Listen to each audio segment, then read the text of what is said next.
तो देखो बेटा, लास्ट टाइम हमने अभी आपको यहाँ तक बताया था। इतने नाम हो जाने के बाद अगला जो एक्सपेंस था यहाँ पर वो स्थाई जमा था। स्थाई जमा हमने आपको बताया है कि एसेट्स होता है, इसका आप इंटरेस्ट निकालेंगे और इधर लिखेंगे। अभी आपको बाद में हम इधर इंटरेस्ट निकाल के लिखवाना बताएंगे। इसके बाद है टूर्नामेंट एक्सपेंस। टूर्नामेंट एक्सपेंस वैसे तो यहाँ पर लिखा जाता है, इधर लिखा जाता है, लेकिन जब टूर्नामेंट एक्सपेंस और टूर्नामेंट फंड दोनों चीज़ें दे रखी हों तो इसको आप इनकम एंड एक्सपेंडिचर अकाउंट में कहीं पर भी नहीं लिखेंगे।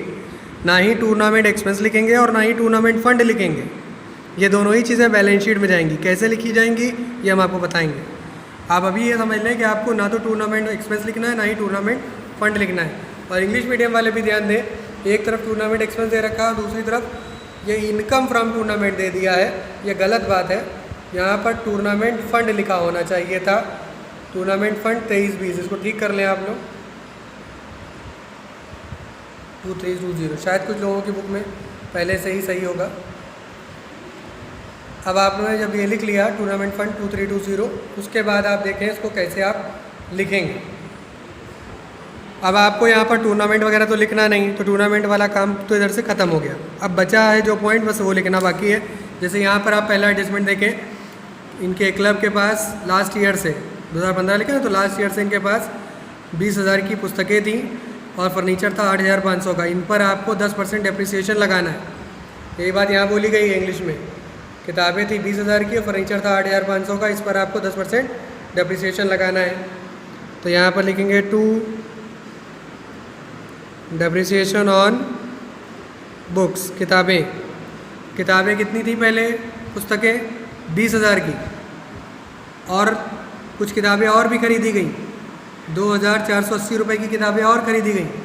तो 20,000 पहले से था और उसमें 2480 ये अमाउंट की पुस्तक और खरीदी गई, तो 22,480।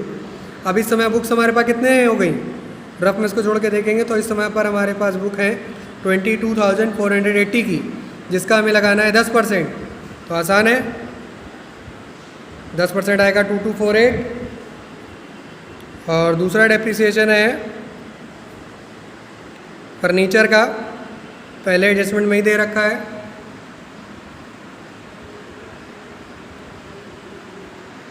फर्नीचर पे कितना है, 8,500 रुपये, और नया कोई फर्नीचर खरीदा नहीं गया है, ध्यान से देख लो।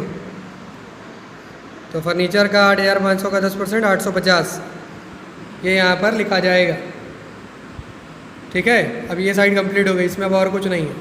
अब दूसरी साइड लिखना शुरू करेंगे बाई में। सबसे पहले देखो क्या दे रखा है, प्रवेश शुल्क 550। प्रवेश शुल्क को इंग्लिश में क्या कहते हैं, ये देखो एंट्रेंस फ़ी 550 रुपये की। तो बाई में लिखेंगे बाई एंट्रेंस फ़ी 550 रुपये, इस पर कोई एडजस्टमेंट नहीं है। एंट्रेंस फ़ी के बाद दे रखा है चंदा, यानी सब्सक्रिप्शन 18,000 रुपये का। ये देखो सब्सक्रिप्शन 18,000, और सब्सक्रिप्शन पर एडजस्टमेंट भी है, इसलिए सब्सक्रिप्शन को पहले अंदर लिखेंगे। यहाँ देखो दूसरा एडजस्टमेंट, वर्ष के प्रारंभ में चंदे का बकाया 350 और वर्ष के अंत में 550 अदत्त था। यहाँ देखो लिखा हुआ, outstanding subscription in the beginning of the year 350 and at the end of the year 550। Outstanding expense जब होता है तो वो इधर होता है, और आउटस्टैंडिंग इनकम जब होती है तो वो इधर होती है। और आउटस्टैंडिंग इनकम को हम लोग एक्रूड भी कहते हैं। यहाँ पर दो तरह के एक्रूड हैं, एक लास्ट ईयर का एक्रूड है, एक करंट ईयर का एक्रूड है। जैसे कि आपको हमने यहाँ बताया था, लास्ट ईयर का आउटस्टैंडिंग और करंट ईयर का आउटस्टैंडिंग। लास्ट ईयर का आउटस्टैंडिंग घटेगा, करंट ईयर का आउटस्टैंडिंग जुड़ेगा। वैसे ही यहाँ होगा, लास्ट ईयर का एक्रूड घटेगा, जो कि आपके बुक के एडजस्टमेंट में 350, और उसके बाद करंट ईयर का जो आउटस्टैंडिंग के नाम दे रखा है, आप उसको एक्रूड भी कह सकते हैं। ये करंट ईयर के लिए हम CY लिख रहे हैं और प्रीवियस ईयर के लिए PY, और ये है 550। ध्यान से देख लो एडजस्टमेंट में, बिगिनिंग ऑफ द ईयर 350 यानी लास्ट ईयर का हो गया 350, और at the end of the year यानी करंट ईयर का 550। तो 350 माइनस में जाएगा, 550 प्लस में जाएगा। अब माइनस करो उसको, देखो पहले कितना आता है, और उसके बाद ये ऐड करो। तो तो ये अमाउंट यहाँ पर आएगा। ये सॉरी 18 हो जाएगा, ठीक है। 18,200 रुपये यहाँ लिख दिया हमने। ये हो गया सब्सक्रिप्शन। इसके बाद अगला पॉइंट देखो, सब्सक्रिप्शन के बाद दे रखा है विशेष दान। ध्यान से समझ लो इस बात को, विशेष दान दे रखा है, खाली दान नहीं लिखा है, विशेष दान। यहाँ पर देखो फिर से नहीं छपा, ये डोनेशन नहीं है, ये स्पेशलाइज्ड डोनेशन या स्पेशल डोनेशन है। और जब ये डोनेशन स्पेशल होता है तो ये सीधे बैलेंस शीट में जाता है, इसको आप यहाँ पर नहीं लिख सकते। डोनेशन के बाद एक नाम और है, आजीवन सदस्यता शुल्क 2500 रुपये का, ये लाइफ टाइम मेंबरशिप फीस 2500 रुपये की, ये भी आप यहाँ नहीं लिखेंगे, क्योंकि मेंबरशिप फ़ीस और डोनेशन ये सब ऐसे अमाउंट हैं, इनका अमाउंट बड़े होते ही ये सीधे बैलेंस शीट में चले जाते हैं। आपको इनके अमाउंट पे ध्यान देना है। अगर इनका अमाउंट छोटा है, 200, 400, 500, 1000 रुपये के अंदर, 1000 रुपये तक है, तो आप इसको यहाँ लिख सकते हैं इनकम एक्सपेंडिचर अकाउंट में। लेकिन अगर इनका अमाउंट कई हज़ारों में जा रहा है तो ये बैलेंस शीट में चले जाते हैं, यानी इनको कैपिटलाइज्ड कर दिया जाता है। कई बार इस कैपिटलाइज्ड के बारे में एडजस्टमेंट में लिखा होता है और कई बार नहीं लिखा होता है। यहाँ नहीं लिखा है, लेकिन फिर भी हमको ये समझ में तो आ ही रहा है कि अमाउंट इसका बड़ा है, आजीवन सदस्यता शुल्क का 2500 रुपये, इसलिए हम इसको यहाँ नहीं लिखेंगे, यहाँ इसको छोड़ देंगे। हाँ, इसके बाद एक अमाउंट और है, जमाओं पर ब्याज 240 रुपये, ये दे रखा है इंटरेस्ट ऑन डिपॉजिट 240 रुपये, ये यहाँ लिखा जाएगा। ये कौन सा डिपॉजिट है? ये फिक्स डिपॉजिट है। अब आती है बात फिक्स डिपॉजिट के इंटरेस्ट की, जो इधर दे रखा था स्थायी जमा कितने का? 12,000 का। कितना परसेंट? 8%। कब से शुरू हुआ? 1/10, 1/10 का मतलब 1 अक्टूबर। और बंद कब कर रहे हैं हम लोग? 31 मार्च को। तो अक्टूबर से लेकर मार्च तक हुआ 6 महीने। तो 12,000 का 8% निकालना है 6 महीने के लिए। कैसे निकालेंगे? 12,000 का 8% 6 महीने के लिए, 2 0 से 2 0 कैंसिल, 6 × 6 = 12, 2 × 2 2 4 × 8, 12 4 × 48, 480। तो कितना ब्याज आना चाहिए? 480। और मिला कितना अभी तक? 240। और जो मिलने से बाकी रह गया उसको क्या बोलते हैं? एक्रूड। और एक्रूड जुड़ता है करंट ईयर में। 240 मिल चुका है, 240 मिलना बाकी है, टोटल आया 480, जो कि कैलकुलेशन में हमारे सामने है। अब जोड़ो घटाओ, आंसर आएगा। जोड़ के तरह देखो।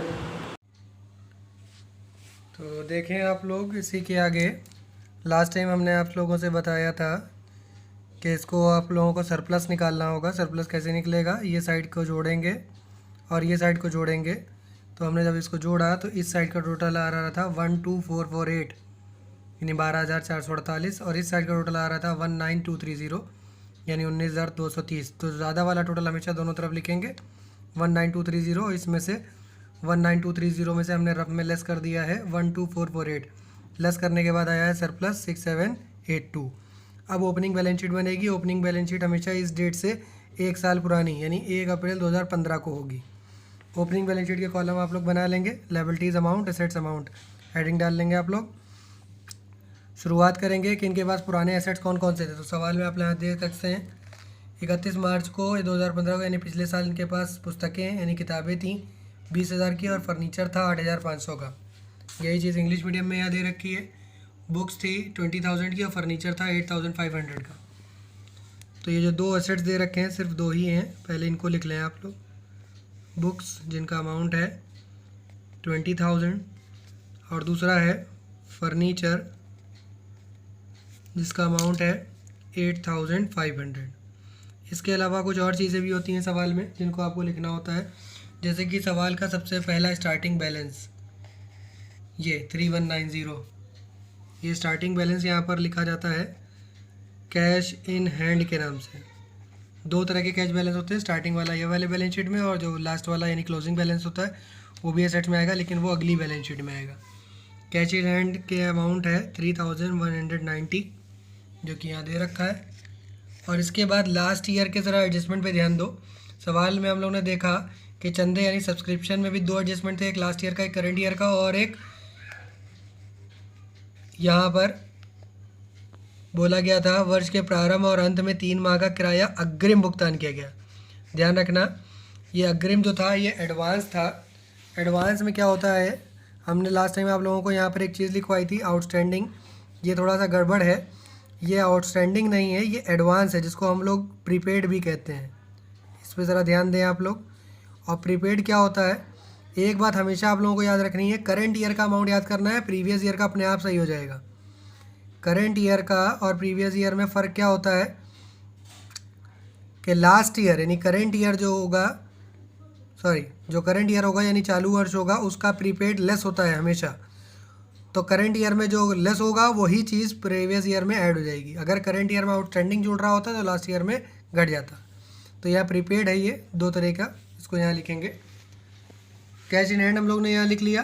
कैश इन हैंड के बाद अब यहाँ देखो लास्ट ईयर के दो एडजस्टमेंट है, प्रीवियस ईयर का एक ये एक्रूड है और प्रीवियस ईयर का एक ये प्रीपेड है। दो प्रीवियस ईयर के अमाउंट है, दोनों यहाँ बैलेंस शीट में आएंगे। एक तो आएगा एक्रूड सब्सक्रिप्शन के नाम से, एक्रूड सब्सक्रिप्शन लास्ट ईयर का कितना है 350, और एक है आपका प्रीपेड रेंट। प्रीपेड रेंट कितना है 420। अब इसको पूरा ऐड करेंगे, कैपिटल फंड नाम से बैलेंस निकालेंगे। इस पूरे को ऐड करके लेस करके यहाँ कैपिटल फंड बैलेंस निकालेंगे। तो अब आप यहाँ देखें, ओपनिंग बैलेंस शीट में हमने ये साइड जोड़ा, 32460 आया, ये हमने दोनों तरफ लिखा और यही कैपिटल फंड हो गया, क्योंकि इधर की तरफ कोई भी अमाउंट नहीं आया था लायबिलिटी में। अब बनेगी हमारी बैलेंस शीट। बैलेंस शीट के कॉलम वही बनेंगे, लायबिलिटीज़ अमाउंट, एसेट्स अमाउंट, कोई नए कॉलम नहीं है। और इसमें भी शुरुआत आप चाहे लायबिलिटी से करें चाहे एसेट से करें, कोई फ़र्क नहीं पड़ता। बस डेट पे ध्यान रखना है, 31 मार्च 2016 जो डेट इसकी होगी वही डेट यहाँ पर अभी होगी। अब एक एक करके हम सारे एसेट्स लिखवा रहे हैं। सबसे पहले देखो बुक्स, बुक्स कैसे लिखा जाएगा। बुक्स लास्ट ईयर इनके पास कितने की थी 20,000 की। अब ज़रा ध्यान दो, बुक्स पहले 20,000 की थी और फिर करंट ईयर में बुक्स खरीदी गई थी 2480 की और फिर डेप्रिसिएशन लगा था। तो एक एक करके समझना है, इसको लिखना कैसे है। पहले 20,000, फिर उसमें 2480 की बुक्स खरीद ली गई, टोटल हो गया 22,480, और फिर उस पर लगाया गया डेप्रिसिएशन। बुक्स पर डेप्रिसिएशन कितना था ये तो आपको यहीं दिख जाएगा, 2248, ये यहाँ लिखेंगे। और अब इसमें से ये लेस कर देंगे, तो लेस करने के बाद आ रहा है 20232। बुक्स के बाद है अगला नाम फर्नीचर का। फर्नीचर का पुराना वैल्यू यहाँ दे रखा है 8500, और फर्नीचर में कोई नई चीज़ खरीदी नहीं गई है, बस सिर्फ डेप्रिसिएशन लगाना है। फर्नीचर ख़रीदा गया होता तो यहाँ पर दिखता, लेकिन फर्नीचर ख़रीदा नहीं गया इसलिए फर्नीचर यहाँ नहीं है। तो अब यहाँ पर हमें क्या करना है, सिर्फ फर्नीचर का डेप्रिसिएशन लगाना है। फर्नीचर का डेप्रिसिएशन यहाँ दे रखा है 850, तो 8500 में से 850 रुपये में लेस करने हैं। लेस करने के बाद आएगा 7650। इसके बाद जो बाकी के नाम रह गए हैं वो लिखे जाएंगे, जैसे कि कैश इन हैंड।